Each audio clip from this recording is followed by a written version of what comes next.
sa aking mga magulang. Kayo ang dahilan ng aking hininga. Ako ay hinubog sa inyong kalinga. Pag-ibig na wagas, totoo't dakila, ang siyang nagbigay ng lakas ko't sigla. Hinubog nyo aking damdamin at diwa. Kasama ko kayo sa ngiti ko't luha. Sa aking pagtulog, sa gabing madilim, nagbabantay kayo sa aking paghimbing.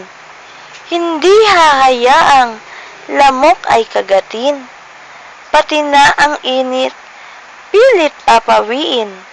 At kung ako may tuluyang magising, nakangiti kayong babati sa akin.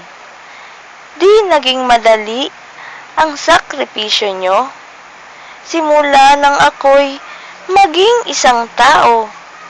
Kaya naman ako'y may mga pangako, pangaral at hiling nyo ay susundin ko.